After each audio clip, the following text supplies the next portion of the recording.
전 세계에 계시는 멜콩TV 시청자 여러분, 안녕하십니까. 허리 담긴 뉴스원의 최진정 변호사입니다. 어제는 KTX가 이렇게 개통한 이래로 우리 KTX 산천, 나아가 이제 KTX 청룡 열차가 나왔습니다. KTX 청룡, 서울에서 부산까지 2시간 10여 분이면 주파한다고 합니다. 저도 어제 업무차 비행기로 부산을 갔었는데, 앞으로는 비행기로 가는 것보다 부산을 더 빨리 갈 수 있는 시대, 또 그리고 또 훨씬 더 또 넓어가지고 타면 굉장히 쾌적하고, 마치 비행기처럼 이 창문도 한 사람이 딱딱 볼 수 있는 그런 관계여서 어떤 장기 여행을 하는데 참 편리한 시대가 됐다고 합니다. 우리 청룡 열차가 정말 서울부터 부산까지 싱싱 달리듯 우리 뉴스원 또 멋진 패널들 모시고 또 좋은 뉴스로 또 여러분께 한번 다가올까 합니다. 오늘은 또 귀한 손님을 모셨습니다. 화요일을 담당해 주실 우리 멜콩TV의 화요일의 남자 정광재 국민의힘 대변인입니다. 반갑습니다. 반갑습니다. 제가 화요일 매일 고정인가요? 그럼요. 그렇게는 몰랐었는데 하여튼 뭐 제가 일정 한번 살펴보겠습니다. 반갑습니다. 저 국민의힘 대변인 정광재입니다. 저는 23년간 언론에 있었습니다. 매일경제와 MBN에서 기자 앵커로, 혹시 뭐 기억하시는 분들은 기억하실 수 있을지도 모르겠습니다. MBN에서 여러 프로를 진행했었고요. 그리고 지난 22대 총선 4월 12일 총선에 출마하기 위해서 퇴사를 했었는데, 최진영 변호사와 마찬가지로 이게 이 정치권이 이게 신인들이 자리 잡기가 얼마나 어려운가를 몸소 체감하고 경선에서 고배를 마시는 바람에 그 다음서부터는 이제 선대위 대변인으로 우리 정당이 더 많은 국민들로부터 사랑받을 수 있도록 노력했었는데, 사실 뭐 4.10 총선 결과는 뭐 여러분들도 마찬가지겠지만 좀 실망스럽습니다만 이게 끝은 아니고, 또 우리나라는 대통령제 국가잖아요. 그럼요. 총선에서 비록 패했다고 하더라도 지금 윤석열 대통령 중심으로 남은 3년 국정 운영을 잘 해서 2년 후에 있는 지방선거, 또 3년 후에 있는 대선에서 정권 재창출 성공하면 그게 더 큰 성공이니까. 그럼요. 우리가 여기에 좌절하지 말고, 최근에 뭐 많은 분들이 TV 보기가 싫어서 TV를 안 본다, 이렇게 멜콩TV를 보시면 됩니다. 유튜브도 뭐 좀 덜 본다는 말씀들을 하시는데, 이럴 때일수록 우리가 어떤 이론적으로 재무장을 해야 돼요. 그럼요. 그러니까 뭐가 잘못됐는지, 이번에 뭐가 사실 잘못됐는지. 그렇죠. 이번에 보니까 우리 윤재원 원내대표께서 조정은 의원을 백서. 위원장으로 해서 총선 패배 백서를 네. 지금 만든다라고 하니까, 그 부분은 사실 우리 멜콩TV에서 제가 적극적으로 주장을 했고, 마치 네. 2012년 네. 민주당이 대선 패배 후에 서울대 한상진 교수가 네.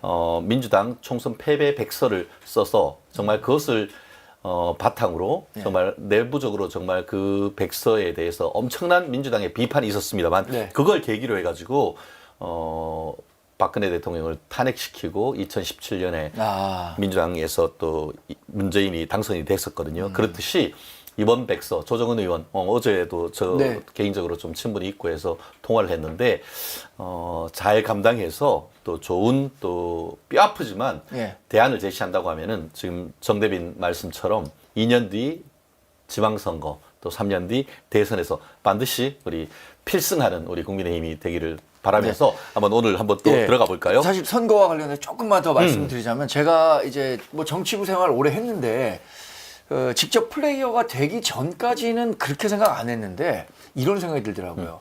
대선은 그냥 전국 단위에서 우리가 한 표만 더 받으면 승리하는 선거 제도고, 총선에는 지역별로 지역에서 한 표를 더 받아야 승리하는 소선거구제잖아요. 254곳에서.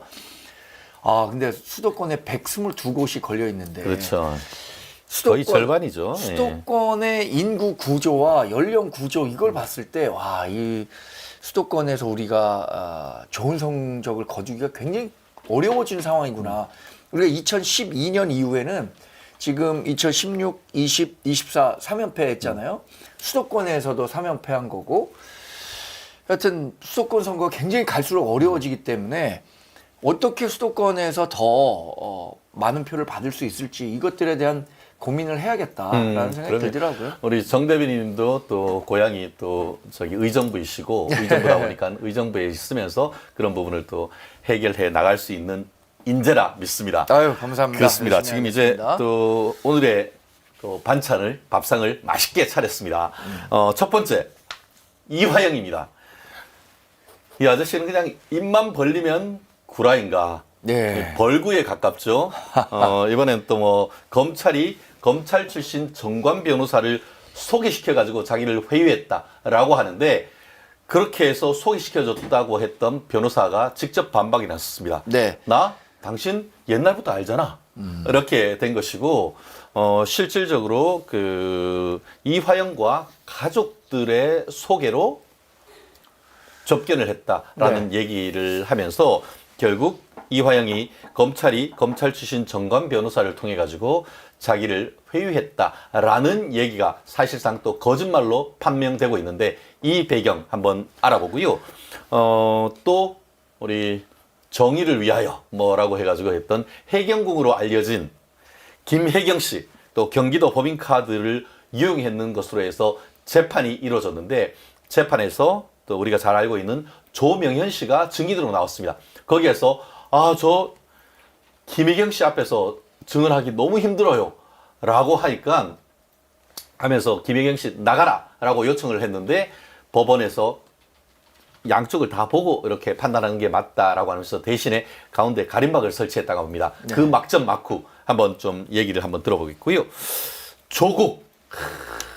조국이 뭐 어제 그제 보니까 뭐 자기 페이스북에다가 또 윤석열 대통령한테 10가지 뭐 이것저것 하지 마라, 술 먹지 마라, 뭐 이런 댕댕이 소리를 하고 있는데 네. 그거에 대해서 국민의힘 전 대변인이신 김현주 박사님이 일침을 날렸습니다. 네. 당신들 아직까지 원내 교섭단체가 안 되니까 한 그 절반 10가지는 내가 얘기하긴 그렇고 한 5가지는 내가 좀 당신한테 얘기하겠다라고 하면서 딴소리 하지 말고 웅동학원 사회학원 하기로 했던 약속 반드시 지켜라. 이런 식으로 해서 한 5가지를 직격포를 우리 조국에 날렸습니다. 그 내용 한번 돌아보겠습니다. 그리고 또 우리 국민의힘과 또 용산 대통령실 소식과 관련해 가지고는 또 낙선인 총회가 있었다고 합니다. 우리 낙방거사긴 합니다만 민심을 정말 온몸으로 맞으면서 풍찬노숙하셨던 분들인데 그분들 중에 또 한 언론은 우리는 무능한 조폭 같았고 야당한 유능한 양아치 같았다 하는 네. 이런 정말 뼈아픈 반성의 목소리가 있었는데 그 목소리가 어떻게 나왔는지 한번 전후를 살펴보겠고요. 또 윤석열 대통령 뭐 오늘 조선일보에도 있었습니다만 하루에 2번 기자 간담회를 하고 직접 언론 앞에 서셨는데 이재명의 이야기를 듣겠다라고 하셨습니다. 어떤 얘기를 들었을지 한번 좀 지켜보고요. 그 외에도 지금 코인 논란, 뭐 조국 청문회 할 때도 코인 난다고 정신없었고 그러다 보니까 우리 이모라라고 했던 김남국이 민주당으로 복당하는 것 같다는 그런 소식, 그리고 또 최근에 또 우리 털보라고 하죠. 김어준이 자기 벙커라고 할 수 있는 서울 충정로에 있는 건물을 한 70억인지 100억인지 이게 언론이 정확하지 않아가지고 다만 등기부 등본에 매매가는 73억 원 정도라고 지금 매매가가 돼 있고 근데 매매가는 73억인데 거기 보면은 근저당권 설정해서 채권 최고액이 83억 해가지고 그대로라고 한다면 사실상 거의 100억에 가까운 그러니까 100% 대출해서 집을 산 것이 아니냐는 그런 의혹이 지금 제기되고 있습니다. 이런 부분까지 한번 처음부터 끝까지 한번 살펴보도록 하겠습니다. 자, 오늘의 첫 번째 소식.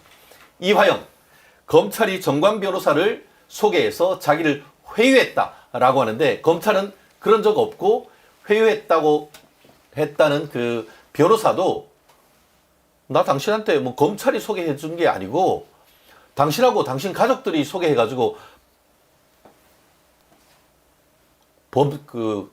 수원구치소하고 검찰청에 가가지고 한번 접견한 적은 있다라고 얘기를 하고 있습니다. 이화영 씨 이게 입만 벌리면 거짓말을 하는 것이 아니냐 이런 논란이 있는데 이 상황 어떻게 봐야 되는 것 같습니다. 저는 그 이화영 씨의 거짓말의 핵심, 이 사람이 왜 거짓말을 하고 있는가에 집중해야 한다고 생각합니다. 이 사람이 이 거짓말하는 것은요, 검찰의 신뢰를 훼손시키기 위한 겁니다. 검찰이 지금 이재명 민주당 대표와 이화영 대북 송금과 관련해 갖고 기소를 했고 이제 1심 판결이 뭐 올해 안에 난다는 거 아닙니까? 6월 7일. 6월 7일에 난다는 네, 얼마 안 거잖아요. 남았습니다. 6월 7일에 나는데 그 전에 이화영이 이재명 대표에게 자신이 대북 사업과 관련한 보고를 모두 했다. 그렇죠. 라고 얘기를 했었다는 진술을 했는데 이 진술이 자신은 회유에 의해서 했다는 거 아닙니까? 그렇습니다. 그런데 이 회유가 있었다는 술자리는 자신의 진술이 있은 후에 나온 얘기예요. 그렇죠. 그리고 선후 관계가 잘못됐는데 회유는 뭐 해달라고 회유하지 다 해놓고 나서는 회포를 푸는 거죠. 그렇습니다. 그러니까 그러네. 회유 술자리가 아니라 회포 회포 술자리였다면 또 말이 예. 될 수도 있겠습니다만. 그러니까 이 사람이 지금 거짓말을 하고 있는 것은 검찰 신뢰에 훼손을 줘서 사법부가 검찰이 그 작성한 기소 내용이 이게 사실이 아닐 수 있겠구나. 이게 증거로서 채택하기 어렵구나라는 인식을 심어주기 위해서 지금 이런 얘기들을 하고 있는 건데, 근데 이 그 증거로서 채택할 수 있는 진술은 일관성이 굉장히 중요하잖아요. 근데 지금 일관적인 내용을 진술하지 못하고 있는 겁니다. 우리가 상식적으로 기사를 쓸 때도 아니면 조사를 쓸 때도 제일 먼저 배우는 게 뭡니까? 이건 사실 육하원칙. 육하원칙. 저랑 많이 하시네. 육하원칙. 누가 언제 어디서 무엇을 왜 어떻게 그렇지. 아닙니까? 자, 근데 거기서 얘기하려고 하는 그 결과는 똑같아요. 무엇을 했다는 거는 변할 수가 없어요. 이거는 자기가 갖고 있는 동기가 충분하기 때문에. 그럼 거기서 중요한 게 언제 어디서가 구체적이어야 되는데 벌써 언제라는 시점이 오락가락하고 있고요. 한 3번 넘게 네. 바뀌었죠. 어디서라는 것도 오락가락하고 3번 있어요. 넘게 바뀌었어요. 그러니까 그것도. 이런 내용들이 어떻게 사법부에서 이 사람이 지금 진실 얘기하고 있구나라고 판단할 수 있을지, 저는 이 얘기하고 있는 근거나 뭐 이런 동기나 모든 면에서 결국엔 사법부가 판단할 영역 아닙니까? 근데 이거는 정말 이게 자기들 주장이 사실이라고 한다고 하면은 이화영과 민주당의 이화영을 도와주고 있는 변호사는 공수처의 검찰을 고소나 고발해야 되는 거 아닙니까? 직권남용으로? 그렇죠. 그렇게 되면은 근데 그렇게 안 하는 이유가 뭔지 아세요? 그렇게 하면 정식 수사가 돼갖고 증거들이 다 나오니까 자기네들이 일찍 털려버리는 거 아닙니까? 그렇게 되면은 무고죄로 지가처벌. 예. 무고죄로 지가처벌. 그러니까 그 허위의 사실을 가지고 고소를 할 경우에는 네. 결국 타인을 형사처분이나 징계처분을 받게 할 목적으로 허위의 사실을 신고할 경우에는 네. 그것 자체가 형법상 무고죄가 성립되는 겁니다. 그렇기 아니, 때문에 그래서, 이 사건 같은 경우에 계속 언론 플레이만 하는 거죠. 언론 네네, 플레이. 네. 지금 이번 같은 경우에도 이제 검찰이 자기를 회유했다는 것이라고 하면서 자필 편지로서 괄호 열고 1이라고 썼다고. 네. 근데 이건 1탄 이외에 그렇죠. 2탄, 3탄, 후속탄이 있다고 하는데 네. 그거 내가 당신 언론에 안 내고 그거 공수처에 내면 내가 좀 믿어줄게. 네. 그 공수처에 내면은 내가 거짓말 한다고 벌면 입만 벌리면 구라라고 한다는 벌구라고 얘기하지 않고 정말 공수처에다가 제대로 한다고 하면은 제가 한번 제대로 진짜 이화영 씨 말씀을 한번 전해드리고자 싶은데, 지금 우리 정광재 대변인 말씀처럼 일시, 장소, 그리고 또 무엇을 어떻게 했는지 하나하나 한 번도 변경되지 않은 게 없어요. 네. 아까 얘기한 것처럼 회유했다는 날짜도 처음에는 6월 30일이라고 했다가 아니면 7월 3일이라고 했다가 그 날짜가 왔다 갔다 다른 객관적 증거를 대니까 바뀌었고, 장소도 처음에는 수원지방검찰청 1313호 앞에 있는 1315호 창고라고 했다가 또 세미나실이라고 했다가 또 그게 거기가 이제 그 피의자 대기실이라고 했다니까 이제는 그 검사실 안에 있는 그 영상 녹화실이고 네. 그렇게 했다고 거기 사진 검찰이 내면서 큰 유리창이 있어서 교도관도 다 볼 수 있다고 하니까 그건 이제는 그건 이제 그 검사 개인 휴게실이야. 네. 이렇게 지금 바꾸고 있고, 또 제일 중요한 건 뭐냐? 술을 만취하던 먹어가지고 네, 자기는 정신이 맛있지 얼굴이 않았다. 벌게져가지고 다른 사람 다 가고 7시나 넘어가지고 한참 네. 있다 갔다고 했는데 이제는 술 먹은 적도 없다. 입에 흰 걸 댔더니만 술에서 나 안 먹는다. 이렇게 했다고 지금 바꾸고 있단 말이에요. 도대체 이 말 믿어야 되는 겁니까? 그래서 저는 이런 것 같아요. 이게 자꾸 민주당이 검찰 독재라는 프레임을 씌우고 있잖아요. 우리 정부에 대해서. 근데 검찰 독재에 대해서 여러분들은 어떻게 생각하십니까? 검찰이 나쁜 사람들 잡기 위해서 불철주야 노력하고 있는데 여러분들 혹시 일반적으로 법 잘 지키고 사는 사람들이 검찰 독재를 실감하면서 살 정도로 검찰이 우리를 괴롭히고 사나요? 저는 검찰에서 아직 불러본 적이 없습니다. 저 같은 사람은. 법 잘 지키고 살면 그 검찰의 맞아요. 네. 독재를 걱정할 필요도 없어요. 근데 이 사람들이 이 검찰 독재라는 프레임을 자꾸 씌우다 보니까 민주당 지지자들이나 아니면은 뭐 우리 쪽 반대쪽에 있는 사람들은 아, 맞아. 검찰 독재가 있어. 그리고 얘네들은 충분히 이화영을 이렇게 괴롭히고 회유하고 해서 증언을 조작할 수 있어 라고 하는 프레임에 지금 이미 걸려있는 분들이 많은 것 같아요. 여기서 벗어나야 됩니다.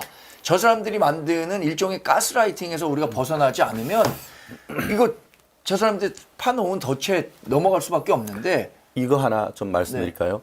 이번에 그 민주당이 공천하면서 친명 대박 그리고 비명 친명횡재, 친명횡재 비명형사 친명 대박 비명 쪽박이었잖아요. 예, 예.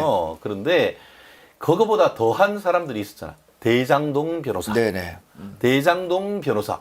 대장동 변호사라고 한다고 하면은 양부남 네. 전 부산고검검사장 그리고 또 박균택 광주고검검사장 그리고 또 그 외에 김동아. 김동아는 이제 뭐 대장- 범법인 태평양 예, 예. 그 변호사 막내 변호사였기 때문에 거긴 검찰이 아닌데 나머지 2명 아, 검찰 출신으로 지금. 검찰 출신. 네네. 내가 얘기하는 것은 대장동 변호사들 자기들은 그렇게 뭐 하면은 정관하면 안 된다 정관 예우다 뭐라고 하면서 대장동 관련돼 가지고 이재명의 변호사가 검찰 출신이고 예. 그리고 또 그러니까 어떻게 보면 뭐 오른팔 정진상의 변호사가 검찰 중앙지검 특수부 수사 네. 그 검사고 또 그리고 또 김용의 변호인도 검찰 출신이야.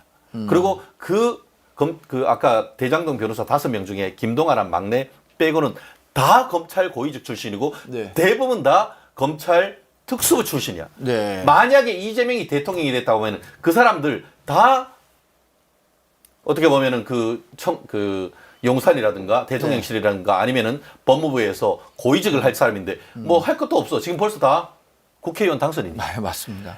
그게 검찰 독재예요. 국민의힘의 이 힘이 다 떨어지는 참 아니, 심지어 저 대통령에 가까운 사람들 고속 변호사를 빌어서 다 싹 다 떨어졌어요. 맞습니다. 그게 검찰 독재예요. 민주당이 얘기하는 검찰 독재란 건 뭐냐면은 검찰이 이재명 수사하면 그게 검찰 독재라는 얘기 아니에요, 사실. 이재명에 대해서 검찰이 수사를 안 하면은 그때부터 이제 검찰 독재가 아닌 거 되는 거 아닙니까? 그러니까 말이죠. 저는 검찰 독재라는 건 있지도 않은 그 가상의 이미지를 만들어 놓고 악마화하는 거죠, 계속. 이게 네. 검찰 독재입니다. 이게 검찰 독재입니다. 제가 지금 재판정 가는 건 검찰 독재 때문입니다. 이렇게 계속 지지자들을 향해서 가스라이팅 시키니까 이 가스라이팅에 많은 사람들이 자기는 모르게 지금 접어드는 거예요. 그래서 이 최근의 상황들을 봤을 때 저는 상식적인 국민들이 범죄자 이화영의 증언을 믿어줄 것인가 아니면 우리 공권력 절차적 그 정당성을 가진 공권력에서 얘기하는 검찰의 이야기를 들어줄 것인가 이거 굉장히 상식적인 국민들이 판단해 줘야 된다고 생각하고요. 이 사람이 왜 그럼 거짓말을 하고 있냐? 이 거짓말을 입증할 그 뭐라 그럴까요? 스모킹건이 분명히 없을 거다. 없다. 그 스모킹건은 뭐냐? CCTV 아닙니까?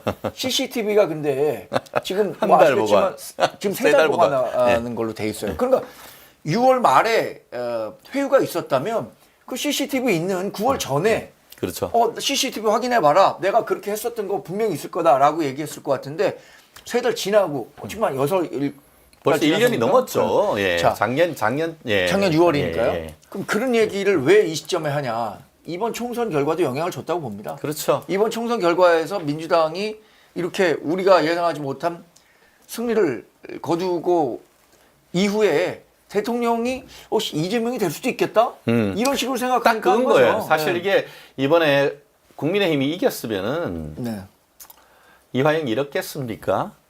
국민의힘이 압도적으로 승리를 했다고 하면 이화영도 정말 야 이렇게 가다 나도 다 죽겠네. 좀 이제 진실을 밝혀야겠다 이런 거지만 민주당이 이게 이기니까 엄매 기사라 하면서 이재명 대통령 되면 나는 산다 이런 걸 믿고 지금 이렇게 날뛴다라고밖에 볼 수가 없는 것 같은데요.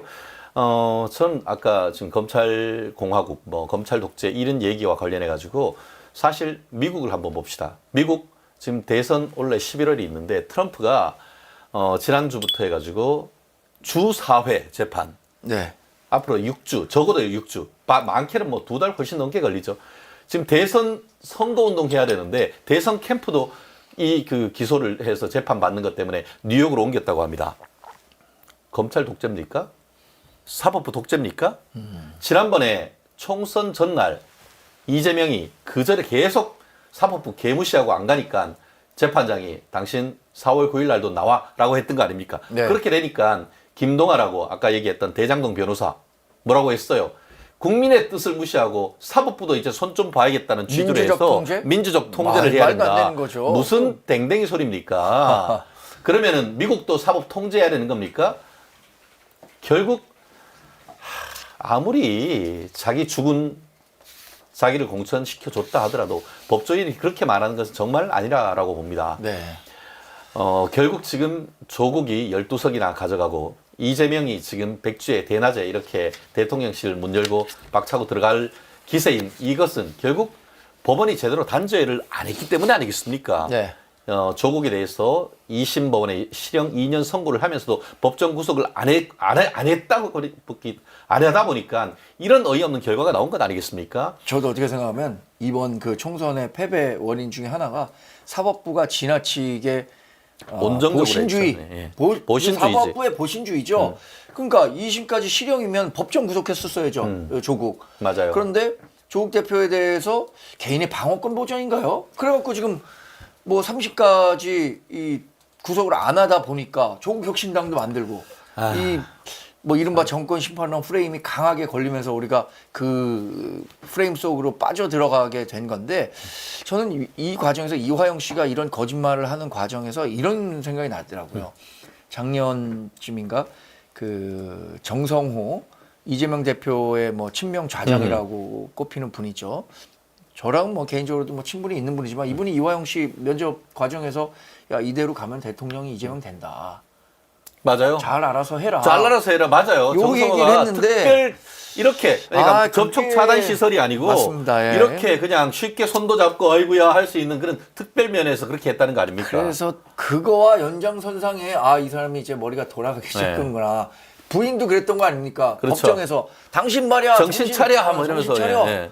아니 정신 차려서 지금 그 진실을 얘기하고 있는 남편에게 부인이 와갖고 지금 세상 어떻게 법정에서 돌아가는데, 부부싸움하는 아니 그런 상황을 보면서 이게 진짜로 검찰 독재라는 프레임을 걔네들이 자꾸 걸어오니까 여기에 빠져들면 안 되는데 우리가 안 이건 돼요. 진짜 예. 배도해야 돼요. 우리가 그러니까 이거 적극적으로 개봉해야 지금 됩니다. 예. 그렇습니다. 지금 최근에 이제 검찰에서 적극 대응을 하고 있습니다. 네. 뭐라고 하면 바로바로 반박. 그러니까 굉장히 신속하고 예컨대 뭐 처음에 1315 창고라고 돼 있다라고 하니까 그리고 그것도 창고도 아니고 처음엔 지가 법정에서 세미나실이라고 했다고.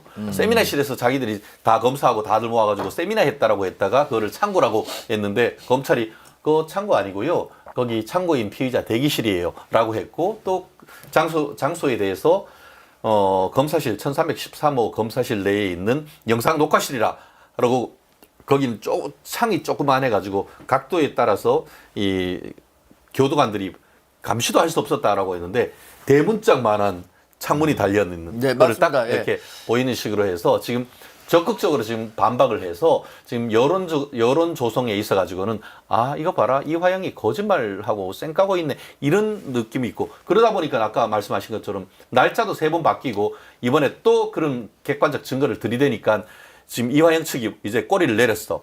날짜를 밝히는 것은 무의미하다. 이런 식으로 해서 더 이상 날짜에 대해서는 얘기 않겠다. 꼬리는 일단 내렸단 말이에요. 네. 이런 부분 저는 제가 봤을 땐 1313호 검사님께서 이화영과 이 문제를 제기하는 사람을 허위사실 적시에 의한 명예훼손으로 저는 고소를 해야 된다고 봅니다. 아니면은 정말 이화영과 민주당이 스스로 이 사실이 맞다고 온다고 하면은 해당 검사를 직권남용으로 한번 고소를 한번 해보세요.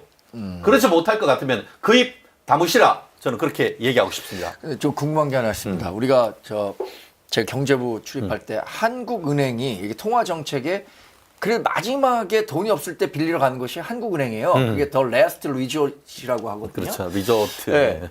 그래서 한국은행이 그런 역할을 한다면 통화 정책은. 근데 우리 사법부도 우리가 사실 생각하면 사법부가 마지막 그 보루가 돼야 되는 거잖아요. 그런 그 용어가 있습니까?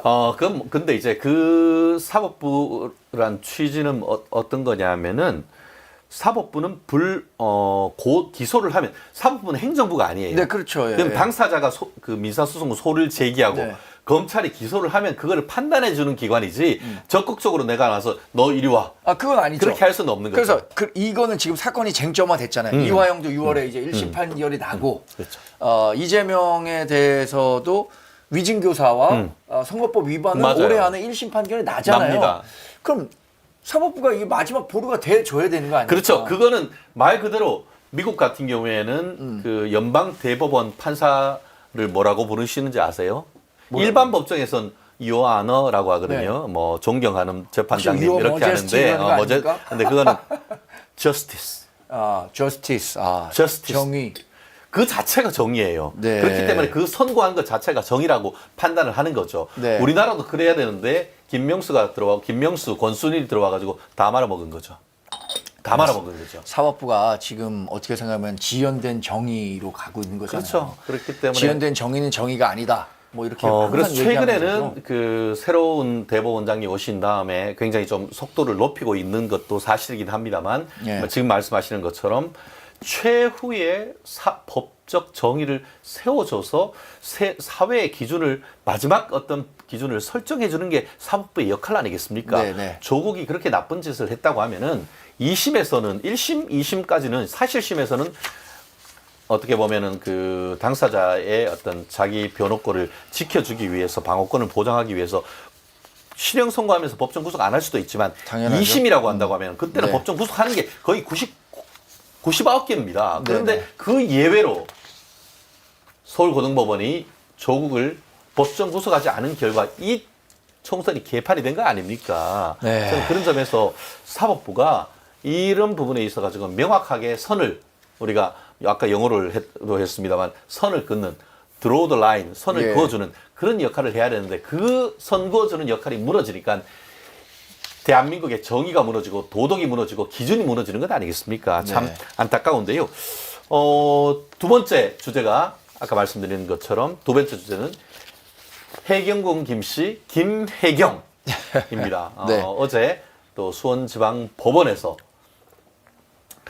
법인카드로 2021년에 당내 대선 경선 과정에서 김희경 씨는 취분 분당인데 네.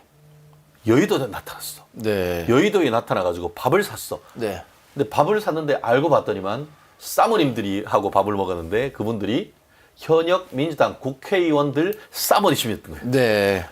그랬으면 본인들이 본인 카드로 쓰거나 현금으로 계산하면 될 것인데 알고 봤더니만 그 밥을 경기도지사 법인카드로 썼단 말이에요. 네네. 그걸로 해서 정치자금법 위반으로 기소된 재판. 거기에 조명현 씨, 우리가 그 세상에 지금까지 보지 못했던 법인카드라는 책을 쓰셨던 네. 그분이 증인으로 나갔는데 법정에서 재판장님한테 재판장님 제가 너무 마음에 부담이 돼가지고 사실 사모님 팀이라고 했잖아요. 네네. 사모님 팀에서 그 사모님 모시던 하늘 같은 사모님이 앞에서 증언하려고 하니까 너무 심리적으로 부담이 되는데요. 혹시 우리 김희경 씨 좀 나간 상태에서 자유롭게 증언할 수 없나요? 네. 라고 했더니만 재판장님이 그래도 좀 두 분이 어떻게 얘기하는지 이렇게 보고 표정이라도 좀 봐야 되니까. 그런 것들을 표정 변론의 변화. 전 취지라고 하는데요. 그런 부분을 봐서 누가 거짓말하는지 이런 거를 판단하려고 하는 그런 어떤 의도를 그 취지에서 나가라고는 못하겠고 네. 가림막은 치겠다 이렇게 했는데 거기에서 지금 조명현 씨가 얘기했는 내용 중에 특별한 어떤 기억나는 그 어떤 증언들이 좀 나왔는지요? 아니 일단 뭐 이 사건은 굉장히 좀 자범이죠. 자범. 아니 이 정말 공직자의 부인이 공직자가 가진 카드를 가지고 자기 사적으로 이용했다. 근데 이런 것들이 워낙 많다 보니까 저는 이렇게 생각해요. 이재명에 관한 한 우리 그 일반 국민의 어떤 이해 폭이 너무 관대해졌어요. 그러니까요. 왜냐하면 우리가 일반인들 아니면 예를 들어서 그 거꾸로 한동훈 전 비대위원장이 이런 정도의 발언을 했다라고 하면 예를 들어서 정치를 개처럼 한다 이런 거 있잖아요. 야 어떻게 한동훈이 이런 그러니까. 얘기를 할 수 있냐 뭐 이러면서 엄청나게 많은 사람들이 뭐 좌파 매체를 비롯해서 씹어대는데 이재명이 그 정도 얘기하면은 뭐 이런 저 사람은 뭐 그냥 원래 저 원래 정도를 저런다. 하기 때문에 뉴스 도덕적 스탠다드가 이렇게 차이가 나요. 예. 뉴스라는 게 뉴스 공정해야지. 근데 그런 거죠. 뉴스는 뭐냐면은 특이한 일이 뉴스거든요. 그렇죠. 사람이 근데- 개를 물어야 그러니까, 뉴스가 되는. 이재명이 그 험한 말을 하면 뭐 막말을 하면은 그건 뉴스가 아니에요. 그러니까 사람들이 별 관심을 안 갖고 한동훈 비대위원장이 약간의 좀 거친 발언을 하면 그것은 굉장히 관심을 갖고 하니까 뭐 그런 것들 일종의 언론 프레임에 우리가 잘못 걸렸었던 거라고 보는데 저는 김혜경 씨 같은 경우에는 조명현 씨가 정말 지금 트라우마를 겪고 있는 거예요. 김혜경이라는 이름 아니 말만 그 들어도. 얼굴만 봐도 기사만 보더라도 흠칫흠칫 놀라는 그렇죠. 정도인데 그렇다면 아무리 재판장이 이 두 사람의 어떤 표정 변화라든가 이런 거를 보기 위해서 같이 했다고 하더라도 조명현 씨 측을 배려해서 불리한 상태에서 이게 신문이 이루어졌으면 좋지 않았을까. 그러면 조금 더 조명현 씨가 의미 있는 진술을 낼 수도 있었을 것 같은데. 근데 뭐 사실 조명현 씨는 그동안 책을 통해서 여러 가지 얘기를 했고 충분히 사법과 알아들을 정도로 문제를 제기했다고 봅니다. 그렇죠. 사실 이거는 누구도 부인하기 어려운 거예요. 아니 카드를 계산했고 그 카드 계산했지. 그게 개인적인 모임이었고 예. 그 경기도 법카를 부인이 써도 안 되는 거고. 그렇죠. 이렇다면 이건 당연히 법적 처벌을 받아야 되는 건데 이것도 제가 생각하기에 이거 시간 문제입니다. 사법부에서 알아서 잘 판단을 해줄 건데 그거에 대한 관심을 우리가 계속 갖고 있어야겠죠. 그렇죠. 조명희 씨 같은 경우에는 어제는 이제 검찰이 주신문을 했습니다. 네. 검찰이 이제 공소 사실을 입증할 수 있는 네. 그래서 어떤 식으로 취직이 됐고 어떤 식으로 그 법인 카드를 하면서 사모님 팀에서 네. 어떻게 보면은 소고기 또 초밥 뭐 하여튼 별별 것 샐러드 아침에 술 한 상도 챙겨드리고 속옷 반스까지 빨래해가지고 보내주고 네. 또 심지어 또 그렇게 반일 죽창가를 부르면서 청담동까지 가서 일제 고급 그리고 여기에 샴푸까지 이제 뭐라고 어제 얘기했냐면요. 결제 방법을 세세하게 지시받았다. 그렇죠 배씨한테 네. 어떻게 해야 되냐? 너 이렇게 해야 돼. 이 매뉴얼대로 해. 그렇죠. 이 세세하게 지시를 받았다는 거는 그동안도 다 모든 사람이 이렇게 했었으니까 그렇지. 넌 요 매뉴얼대로 해라는 거를 보여주는 거예요. 그렇죠. 결국 지금 이번 같은 경우에는 조명현 씨가 증인으로 나왔고, 조명현 씨가 김혜경 씨가 그러니까 이재명이 경기지사 취임하자마자 쭉 사모님 팀에 들어간 게 아니고 네. 조명현의 전임자가 있었어. 전임자가 오래 그렇죠. 하다가 그거를 네, 그대로 받아가지고 네, 그 네. 전에 하던 매뉴얼대로 한 거죠. 네. 그리고 지난 총선 과정에서 언론엔 짧게 나왔지만 조명현 씨의 전임자 야 검찰에 조사받으러 나오세요 했는데 계속 생까고 있다가 법원이 체포영장에서 잡아가지고 네. 조사를 다 했어요. 아, 예. 앞으로 제가 봤을 때는 조명현 씨에 대한 증언도 다음번에 이제 피고인 반대신문 그러니까 김혜경 씨 측 변호사들이 질문이 있는 게 있겠지만 네네. 이미 조명현 씨의 전임자를 불러서 조사를 다 한 내용이 있고 네. 그 내용도 경우에 따라서는 조만간 그 법원에서 그 사람도 법정에서 증인으로 설 때가 올 거란 말이에요. 네. 그걸 통해 가지고 실제 그때의 당내 경선 과정에서 10몇만 원 법인카드를 쓴 것뿐만 아니고 그 전에 있었던 어마어마한 경우에 따라서는 뭐 지금 언론에 보면은 과일값만 1,000만 원이 넘었다고 하고 네. 결국 우리 그러잖아요. 소탐 대실 소고기를 탐하다가 대통령을 놓쳤다라고 하는데 예, 소고기를 도대체 얼마나 사 먹었는지 이런 부분이 다 까발려지는 그런 날이 오지 않을까 싶습니다. 근데 지금 증인 조명현을 지켜라 제목 잘 다신 것 같아요. 네, 조명현 예. 씨가 사실 저 폭로 이후에 굉장히 어려운 삶을 보내고 있다는 거 아닙니까? 맞아요. 예. 뭐 어디 제대로 된 직장을 얻기도 어려워갖고 택배 분류하는 맞아요. 데서 예. 일하고 지난번에 어디 또 장해찬 씨 그 후보 캠프에, 지지연설에 예, 가서 지지연설에. 그때 당시에 뭐 저 이재명 예, 사과하라 이렇게, 했더니 예. 겹치는 모습도 봤는데 사실 이 내부 고발자라든가 진실을 얘기하는 사람들이 굉장히 어려움을 겪을 때가 많습니다. 그렇습니다. 예. 아마 조명현 씨도 저 일 안 하고 그냥 가만히 침묵했더라면 어쩌면 지금 민주당에서 공천받았을지도 몰라요. 그 맞아요. 예. 예? 예. 민주당에서 걔네는 어디 공천 도와주면은 받아갖고 확실하게 챙겨줘. 예. 어디 경기도 어디에서 국회의원 됐을지도 예, 모르는데 맞아요. 예. 그 양심의 무게를 이기지 못하고 이렇게 진실을 그렇죠, 예. 폭로했는데 이런 분들이 좀 어렵게 살고 하는 거는 우리가 나라를 사랑하는 사람들 입장에서 조금 더 관심을 갖고 좀 지켜보고 지켜줄 필요가 있다, 보호할 필요가 있다. 저는 그렇게 봅니다. 그렇습니다. 우리 채팅창에 보면 한님은 조명현 씨 진짜 바른 사람이던데라고 하셨고 영님 같은 경우에는 조명현님 택배 일하다 다쳐서 물리치료 받는다라고 했고 저도 인터뷰를 봤더니만 조명현 씨가 젊은 분이에요. 네, 그렇죠. 신혼부부. 네네네네. 신혼부부인데 신변의 위협을 느껴가지고 자기 신혼집 가장 인생에 있어서 황금기 허니문을 보낼 수 있는 시간을 제대로 집에서 못 보내고 모텔을 전전한다는 그런 얘기를 듣고 네.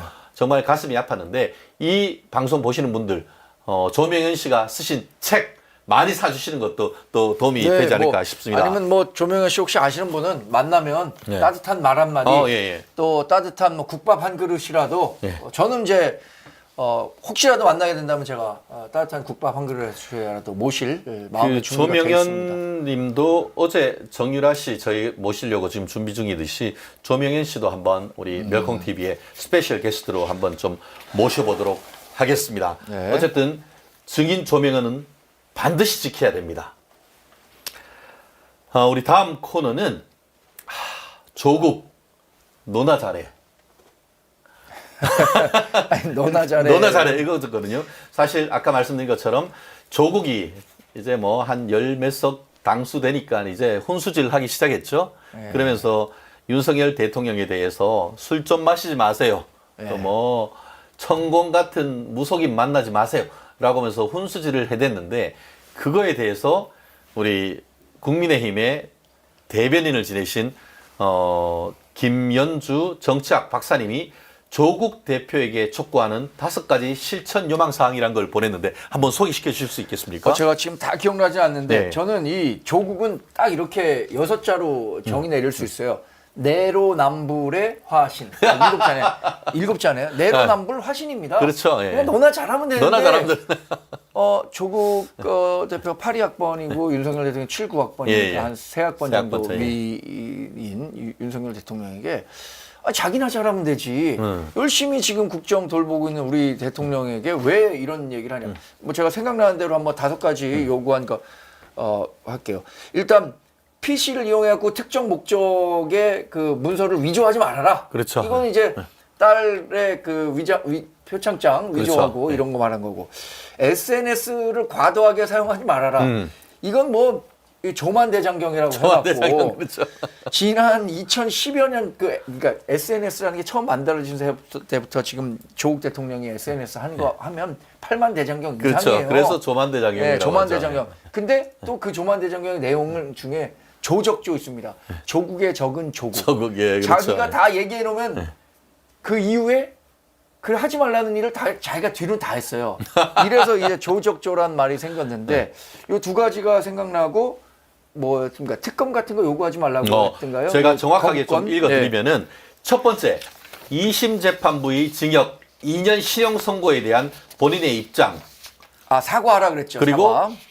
필요하다고 판단할 경우 진정성 있는 대국민 사과. 네네, 그러니까 사과하라고 그랬죠. 윤 대통령한테 맨날 사과하라고 하는 딴소리 하지 말고 니나 잘하세요라고 했고 네. 두 번째가 22대 국회 개원이 요원하다. 네.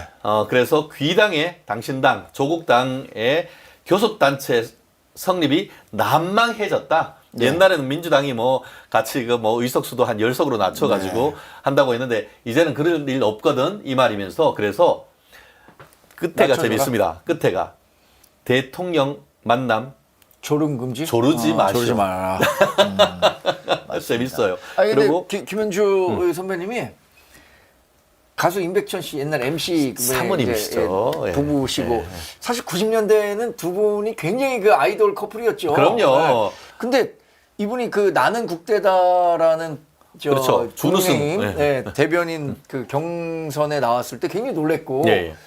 첫 번째 논리가 그거고 두 번째는 굉장히 논리가 명확하고 그럼요. 정치에 아까 대한 말씀드리잖아요. 이분이 저는 외국에는 닥터, 박사는 네. 박사라고 불러드립니다. 네네. 저는 방송에서 김현주 평론가 내지는 전 대변인이라고 부르는데 저는 항상 만나면 김 박사님, 김 박사님이라고 하거든요. 예. 아주 아무나 박사, 정치학 박사, 국제정치학 박사 못 받습니다. 지금 그렇죠. 정대님 말씀처럼 굉장히 논리적인 건 그런 아카데믹한 배경이 있는 거예요. 저도 그래서 굉장히 그 우리나라 정치 전반에 예. 어떤 맥락까지도 다 잘 이해하고 말씀하셔갖고 네. 와 이거 언제 이렇게 또 공부를 하셨지라는 생각을 했었어요. 훌륭하신 분이죠. 근데 예. 이번에 5개 그 일침을 날렸는데 그것도 아주 위트와 함께 그럼요. 재밌었습니다. 예. 그래서 오늘 우리 제목 뽑은 것도 그 중에 가장 핵심 네. 그분들 진짜 좋아하는 거 있잖아요. 네. 돈. 네. 그분들 진짜 돈 좋아해요. 저는 가장 핵심은 SNS 금지시키라는 건데 조국 대표는 SNS 금지시키면 거의 구속된 것 같은 수준 아닌가요? 아, 그렇죠. 돈하고 입막아 놓으면은 네. 진짜 아무것도 못할 것 같은데. 입이 아니라 손이에요. 사모님 그 정경심 교수님 이제 깜빵 가 있는 동안도 이렇게 뒤에 이렇게 이렇게 집에서 이렇게 체육하는 걸로 해서 막 이렇게 네네네. 지 등 사진 막 찍어 올리고 막 그랬잖아요. 가서 뭐 스쿼트 열심히 하겠다고. 열심히 하겠다. 아니 그러니까 이거 그 국가가 내리는 형벌조차도 이렇게 조롱하고 그렇죠. 말이죠. 조롱하는 그건 거지. 그래서 여러 중에 아까 얘기하신 게 네 번째가 컴퓨터 스킬을 활용한 특정 목적 문서 작성 자제. 네. 너무 재밌어요. 마지막이 웅동학원 사회환원 약속의 신속한 실천. 제가 봤을 때는 아마 5번 이걸로 하면은 참 어떻게 이런 부분에 대해서는 조국 지지하는 사람들이 이런 걸 보고도 그렇게 하나요? 아니 이 사람들이 사과한다, 다 돌려준다, 그러니까. 뭐라고 해놨는데 한 푼도 안 돌렸대요. 아니 지금 저 조국 대표도 문제지만 저는 지지자? 김의겸 의원 있잖아요. 김의겸 의원 그 흑석동 판 다음에 이거 사회 환원했나요? 사회 환원했는지 한번 우리가 한번 체크해봐야 돼요. 또 하나 양문석. 예. 양문석 이번에 그 사기 대출로 이익 봤다고 해갖고 뭐 지금 매물로 예. 팔겠다고 하니까 매물로 39억 원에 내놨다 그랬는데 이 지금 부동산 불황기에 39억 원 최고가인데 팔리겠어요? 팔립니까? 안 팔리는 혹시라도 그러면 팔렸다. 그럼 나머지 차익에 대해서 환원하겠다고 했는데 환원할 건지 이걸 계속 끝까지 지켜봐야 돼요. 우리 우리가. 멜콩 TV는 끝까지 지켜보겠습니다. 네. 그리고 아까 얘기한 것처럼 김의겸 사회 환원했는지 한번 봐야 되는데. 동작구에 상가를 판 다음에 서초구에 아파트를 샀습니다. 서초구 양재동 쪽에 아니 아파트를 우리 샀습니다. 지난번에 그 문재인 정부 정책실장이 김수현. 모든 사람이 아니 김수현 말고 그 고대 장하성 그때 실장이 이런 얘기했잖아요. 내가 강남 살아봤는데 살아봤는데. 모든 국민이 강남 살 필요는 없다. 그렇지만 민주당 국회의원들은 다 강남 살죠. 김의겸 의원이 지금 서초에 아파트 서초동 샀습니까? 아파트에 살았어요. 그러니까 할 말이 없어. 더 이상 드릴 말이 없어요. 참. 이분들의 강남 아파트 사랑은 높고도 놀라운 조국과 관련해서 한번 말씀드려볼까요? 네네. 서초동 정말 다들 그 서초구의 아파트 특히 이제 물론 뭐 반포 쪽에 있는 분 말고 저쪽 그 우면산 쪽 우면산 쪽 거잖아요. 아파트는 거의 지금 재건축되는 데가 거의 없습니다. 네. 재건축되는 것은 이제 아파트가 아니고 우리 방배 13구역, 방배 5구역. 제가 그쪽에 네. 사건 사고를 많이 해서 뭐 아는데 아파트는 재건축해 주니까 거의 없는데 딱 한 군데가 있어요. 어디 있죠? 그 특정 아파트를 말씀드리기는 그렇고 네.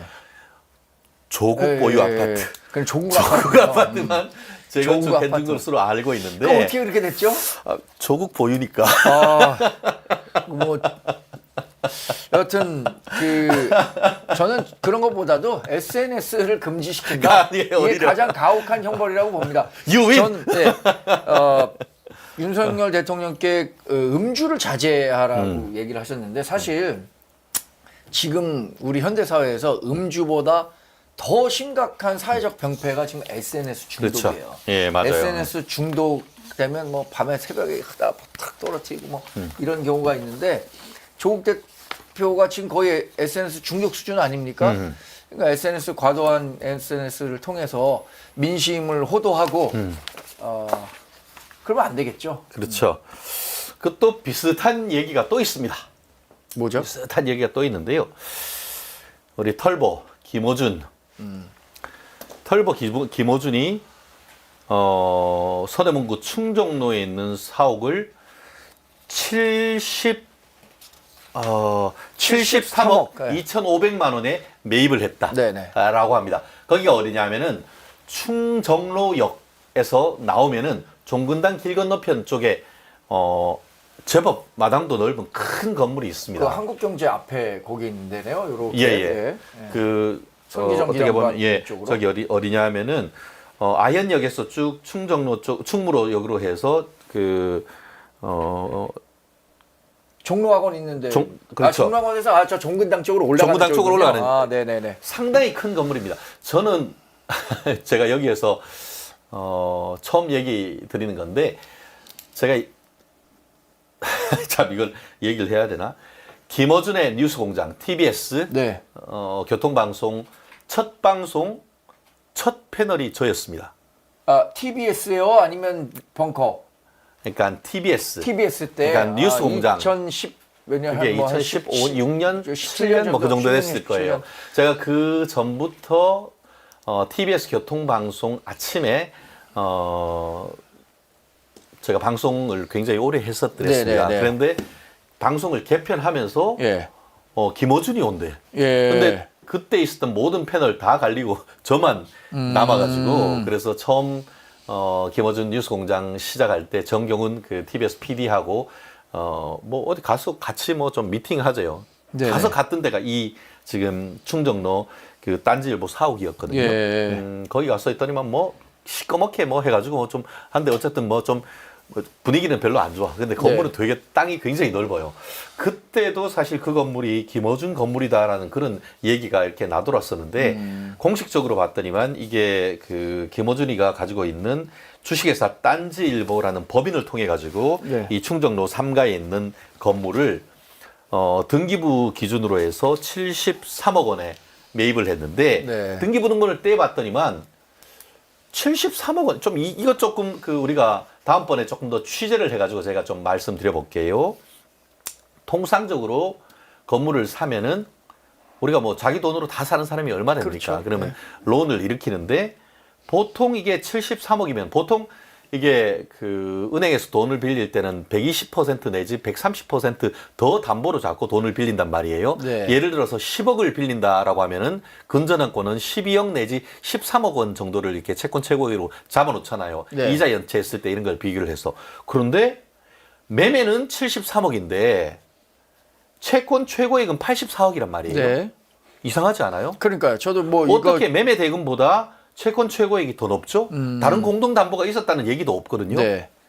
그래서 저도 이거를 보면서 매매가가 이거보다 더 높지 매매가가 않았을까? 훨씬 더 높고 예. 일부는 자기 돈으로 하고 네. 나머지는 대출로 받아가지고 치러야 되는데 매매가보다 공동 담보도 있다는 보도는 없는데 제가 등기부 등본을 한번 떼보겠습니다. 네, 제가 그런데 이거- 채권 최고액이 84억이란 말이에요. 그 건물을 매매하다 보면은 그래도 대략 건물가액의 한 지금 대출이 뭐 한 70% 나올까요? 예, 이 맞아요. 정도밖에 안 예전에는 되거든요. 80%. 예. 현재 민주당 당사를 민주당이 2017년 2월 달에 자기 돈 20%, 나머지 70% 대출 받아가지고 맞습니다. 예, 예. 사쳤거든요. 그게 2배 이상 올려서 지금 400억이 넘는다고 하거든요. 70% 정도 대출을 해주고 은행이 그것도 굉장히 좀 후하게 보는 거죠. 주는 예. 거죠. 근데 70억을 해줬다면은 뭐 70%면 거의 이게 시가는 한 100억짜리 되는 건물인데 네. 모르겠어요. 아니면은 자기네들끼리의 다운 계약서를 쓴 네, 건지 네, 다운 계약서나 아니면은 또 뭐 싸게 자기 연가로 매매 뭐 네, 자기 이렇게, 매매. 이렇게 그래서 된 저는 경우가 여기가 있는 거죠. 여기가 마포로 5구역 제2지구 도시정비형 재개발구역 재개발 지분을 샀단 말이에요. 네. 민주당에서 그렇게 하지 말라고 하는 뭐 우리 국민의힘 쪽은 자기 땅 자기 돈 주고 자기 땅 사는데 뭐라고 얘기하겠어요. 그런데 그렇게 하지 말라고 하는데 재개발 구역에 지분을 샀단 말이에요. 네. 그리고 재개발 조만간 있으면 이게 철거되고 지금 개발되는데 이거를 매매했다? 그러니까 매매했다는 사실 자체도 누구로부터 샀는지 그리고 가격 자체가 정상적인 것인지 네. 나아가 73억 거래를 하면서 채권 최고액 84억을 하는 것이 정상적인지 네. 이런 부분에 대한 이 기성 언론의 추가적인 취재 저는 필요하다고 봅니다. 근데 여기가 이렇게 대출을 많이 껴갖고 샀다는 거가 굉장히 놀라요. 왜냐면 지금 부동산 담보대출 한다고 하더라도 거의 한 5.5%, 6% 그래요. 정도는 네. 줘야 대출 그 금리를 맞출 수 있는데 70억이면 뭡니까? 6%면 7, 6, 42. 1년이면 4억 2천만 원이 그렇죠. 이자가 되는 이자 셈이에요. 그렇죠. 한 달에 4천만 원 한 달에 4천만 가까이 원. 지금 네. 이자를 내야 된다는 건데. 그러면 이런 거 하지 말라고 했었던 거 아닙니까? 진짜 그거 하지 민주당 말라는 정부 시절에? 거잖아요. 영끌 하지 말라고. 양문석이 그렇게 했는 것이고. 근데 100번 양보해서 저는 네. 이렇게 해죠. 이 건물 어차피 우리가 쓰는 거니까 임대료를 한 4천만 원 내고 있으니 그럴 바에는 내가 대출 내서 사겠다. 이렇게 그게 생각- 민주당이 그랬다니까요. 그러니까 뭐- 민주당이 자기 당사 살 때 네. 매월 제 기억에 그 당시 임대료가 4,500만 원인가 그랬었을 거로 제가 엄픽 기억을 나는데 그 중에 또 부동산에 좀 밝은 사람이 있었는지 대출 2%밖에 안 되니까 그거 다 80% 대출 받아도 지금 월세 내는 것보다 쌉니다. 라고 하면서 그렇죠. 부동산 예, 투자를 예, 투기를 예. 했단 말이에요. 자기들이. 요것도 고를 가능성도 없진 않아요. 근데 지금 이율이 그때에 비하면 그럼요. 2배, 훨씬 3배 높아요. 된다고. 예. 근데 지금 여러분 뭐 우리도 이제 유튜브를 하고 있지만 김어준 지금 뭐 뉴스공장이요? 뭐 동시 접속자가 20만 명 넘는 거 아닙니까? 뭐 선거 때는 30만 명 되고 지금 그래서 저는 지금 김어준 씨가 거의 8, 90년대 우리가 민주당 프레임으로 본다면 그렇지.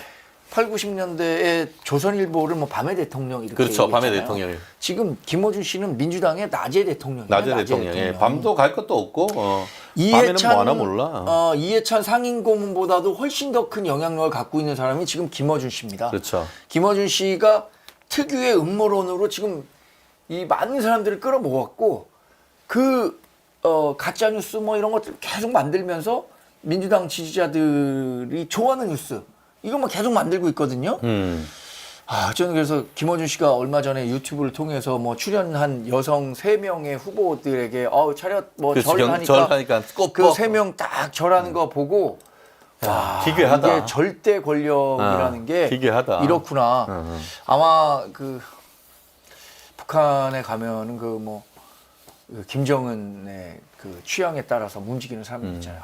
난 그래서 이게 진짜 전체주의의 절대 권력자 이런 모습 보는 것 같아서 정말 너무 안타까웠습니다.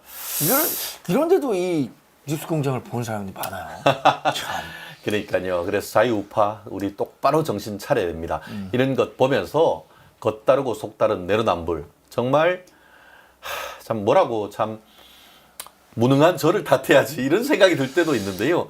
우리가 국민들에게 이런 부분을 정말 지속적으로 또 방송을 통해서도 말씀드리고 또 그러니까 요 댓글 중에 야 그런 민주당의 진 국민의힘은 뭐냐? 그러니까 이렇게 얘기할 맞습니다. 때 저희가 너무 네, 마음 아파요. 그렇습니다. 우리가 어떻게 네. 그런 민주당에 패했을까? 그거 우리 자기 성찰이 필요한 거죠. 그렇습니다. 그렇기 때문에 아까 얘기했던 그 우리 총선 백서 정말 만들어서 어떻게 멋지고 시크하고 국민들의 눈높이에 맞춰서 다가갈 수 있는 보수 개혁할 수 있을지 정말 우리가 스스로 좀 더 노력해야 될 그럴 필요가 있는 것 같습니다. 정말 내가 이러려고 정치하나 하는 생각이 절로 들 수밖에 없는 것 같은데요. 아마 오늘 많이 보고 계시는 우리 유튜브 시청자분들도 그런 생각을 많이 가지실 겁니다. 그럴수록 더 낮은 자세로 국민들에게 다가가는 그런 필요가 있지 않을까 싶은데요. 그래서 그런가요? 윤석열 대통령 어제 오전 정진석 우리 비서실장을 소개하실 때 직접 나와서 말씀 소개하고 또 언론으로부터의 질문을 받으시고 오후에 정무수석 이제 그 임명하시고 하시면서도 또 적극적으로 좀 대국민 메시지를 전달하는 걸 봤었는데요. 도스태핑, 그러니까 출근길 기자와의 간단한 인터뷰를 중단한 지 한 1년 5개월 만에 기자회견을 자처하신 것 같은데 기자 출신, 언론인 출신으로서 이런 상황 어떻게 보고 계시나요?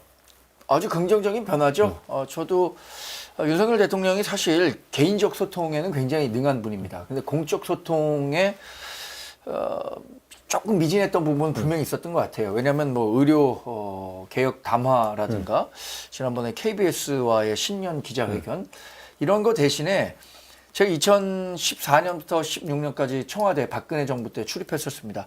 근데 우리 박근혜 대통령도 기자들 앞에 서는 것을 그렇게 좋아하지는 않았음에도 불구하고 오, 많이 하셨어요, 근데. 매년 그 기자회견을 했습니다. 예. 신년 기자회견. 그래서 신년 기자회견 정도는 해도 좋을 것 같다라는 생각을 했었는데 그게 없었습니다. 좀 아쉬운 부분도 있었는데 그래도 이렇게 극적으로 변화할 줄 안다는 것 자체가 저는 앞으로 남은 3년 윤석열 대통령이 굉장히 적극적으로 소통할 거라고 생각합니다. 후보 시절에도 윤석열 대통령이 당시 후보 때 조금 문제점이라고 지적되는 부분들은 과감하게 고쳤거든요. 정말 어제 그렇죠. 윤석열이 아니다. 완전히 바뀌었다. 이렇게 얘기를 했고 실제 그런 모습을 보여줬기 때문에 어제 조선일보 기사에 앞으로 정치하겠다라고 했잖아요. 그렇죠. 지금까지는 어떤 국정 기조의 를 고착화하고 또 정책을 집행하는 데 집중했다면 근데 아무리 좋은 국정 기조와 정책이라고 하더라도 이게 소통 없이 밀고 가다 보면은 국민적 반감이 나올 수밖에 없는 거거든요. 맞습니다. 이런 부분에 대한 반성이 있었다고 보고요. 정진석 비서실장, 홍철호 정무수석 카드는 뭐 고심 끝에 상당히 좋은 카드를 냈다고 봅니다. 왜냐면 그동안 하마평에 올라왔던 분들 뭐 어느 한 분 부족한 분은 없겠지만 그래도 대야 협상 관계, 정무적 능력, 정치적 민주당을 경륜 상당히 많이 고려한 거죠. 예. 이런 것들 고려했다면 정진석 국회 부의장도 지냈잖아요. 뭐 좋은 카드였다고 보고 또 이 충청에서 오랫동안 그렇죠. 이제 정치를 했던 분이고 사실 이번에 우리가 충청에서 굉장히 고전했기 때문에 더 어려운 선거를 치를 수밖에 없었는데 그런 부분은 충분히 고려됐다고 봅니다. 그리고 홍철호 정무수석 같은 경우에는 19대 20대 국회의원 하셨는데 이분 뭐 아실지 모르겠지만 국내 치킨이라고 국내 치킨, 그렇죠. 국내 예. 치킨 창업자입니다. 그래서 대단합니다. 재산신고, 예. 국회의원 재산신고 상위 한 5위 안에 항상 드는 분이고 그렇죠. 예. 근데 이분이 또 그거예요. 정말 자수성가형이에요. 자수성가죠. 예. 뭐 이렇다 할 학력이 뛰어난 분도 아니고 해병대 다녀온 다음에 그 다음에 정말 그 맨손 주먹으로 동생하고 창업해갖고 국내 치킨 지금 한 국내 프랜차이즈 한 5위 정도 할 겁니다. 어마어마한 회사입니다. 요즘 전 세계로 뻗어나가는 네네. 회사죠. 예. 이걸 이렇게 창업하고 성공한 후에 저는 이런 것도 멋있어요. 성공한 후에 야, 이 경영은 너가 나는 해라. 주주로만 하고 그동안 기여했던 사람이 해라. 동생 너가 키웠으니까 하고 나는 보다 더 공적인 영역에서 봉사하는 자리에 가겠다라고 해갖고 김포에 출마했던 거 그렇죠. 아닙니까? 예, 보궐로 한번 당선됐고, 당선됐고 그다음에 놀랍게도 20대 국회에서는 김두관 후보를 이겼습니다. 이겼어. 와, 네, 어마어마하다. 김두관 후보를 이기고 재선에 성공했었던 거죠. 그러니까 이분이 또 그 굉장히 우리가 말하는 사와리가 좋아요. 뭐 이렇게 좀 사교적이에요. 그렇죠. 예, 예. 어제 저 대통령도 소개할 때 이분이 굉장히 사교적이고 그렇죠. 훌륭한 분입니다. 그렇죠. 이렇게 얘기한 것처럼 개인적인 친분도 없대요. 왜냐면은 이분이 그러니까 국회의원 할 때 떨어진 다음서부터 이제 윤석열 대통령이 본격적인 정치 무대로 들어섰기 때문에 그러니까. 서로 교류할 기회는 없었는데 근데 두 분 스타일 맞을 것 같아요. 네. 그리고 여튼 굉장히 사교적이고 대야 협상 광학에서도 좋은 평가를 받을 수 있을 겁니다. 그렇습니다. 뭐 지금 산으로님 같은 경우에는 윤 대통령께서 한 템포 늦으신 것 같습니다. 총선 전에 변했으면 우리가 이런 결과를 맞지 않았을 텐데 아쉽습니다. 했습니다만 늦었다 할 때가 빠른 것 아니겠습니까? 지금부터 또 우리가 전열을 갈아듬고 또 일정 부분은 또 줄 거는 주고 또 받을 것은 받으면서 뭔가 3년차, 4년차의 퍼포먼스를 낸다고 하면은 국민의 선택을 받을 수 있을 거라 생각을 합니다. 다행히 지금부터 내년까지는 선거가 없습니다. 네. 그러니까 이럴 때에 또 안정적으로 또 힘있게 우리 윤석열 대통령의 뚝심 좀 가지고 또 뚝심 플러스 소통이 된다고 하면은 또 여당으로서의 역할 그리고 또 정부가 힘을 합쳐서 그 진정성을 국민들에게 알린다고 하면은 야당 192석의 야단도 일정 부분 또 잘 타넘어갈 수 있지 않을까 싶습니다. 오늘 또 처음에 한번 나와보시니까 또는 어떠셨어요? 카메라 좀 얘기해도 될까요? 네네. 한 시간이 생각보다 기네요. 아 짧아요. 그러니까 또 뭐 정말 좋은 경험이었고요. 저는 민주당 지지자들이 자발적으로 뉴스공장 구독하고 뭐 여러 지원하고 후원해주고, 예. 후원해주고 그 뉴스공장이 지금 돈 들여서 여론조사 꽃이라는 것도 그렇죠. 운영하고 네. 있지 않습니까? 그 돈 다 어디서 갑니까? 어디든 가면 그 진보파리 해갖고 예, 맞아요. 돈 마련해갖고 하는 건데 보수는 그런 것들이 조금 약하잖아요. 예, 많이 약하죠. 사실. 예, 그런 부분들을 보완하는데 우리 멜콩 TV도 좋은 역할을 해줬으면 하는 바람을 갖고 있습니다. 전 사실 이름이 멸콩이어갖고 혹시 이게 예전에 논란이 됐던 멸공 거기에서 이제 멸콩 해갖고 지나치게 막 너무 그렇지 않습니다. 뭐 우측에 가는 얘기를 하는 게 아닌가 싶기도 했지만 뭐 이렇게 좋은 말씀들 나누다 보니까 좋은 경험이었습니다. 우리 멸콩 TV는 아시다시피 멸치와 콩나물, 멸치 국물에 콩나물국 얼마나 시원합니까? 네. 한 잔 하고 정말 아침에 어지러지할 때 멸치 국물 우려낸 콩나물국으로 해장하면은 속 시원하듯이 우리가 속 시원해지는 하루의 아침을 깨울 수 있는 그런 방송을 지향하고 있습니다. 우리 국민의힘에서 대변인을 맡고 계시는 정광재 대변인 앞으로도 큰 역할 기대하고요. 뭐 저희가 앞으로도 계속 화요일 모실 수 있으면 좋겠는데 일정이 만만치는 않다고 합니다. 우리 정광재 대변인께서 방송도 많이 나가십니다. 많이 지원해 주시고 또 그 의정부 고향에서 또 이번에 이어서 앞으로도 계속 당협 활동도 하시리라 믿어 의심치 않습니다. 많이 또 열심히 하셔가지고 다음 기회에는 의정부 반드시 탈환할 수 있는 핵심으로 또 성장해 가기를 기대하겠습니다. 오늘 같이 해주신 우리 멸콩TV 전 세계에 계신 청취자 여러분 고맙습니다. 고맙습니다. 내일 뵙겠습니다.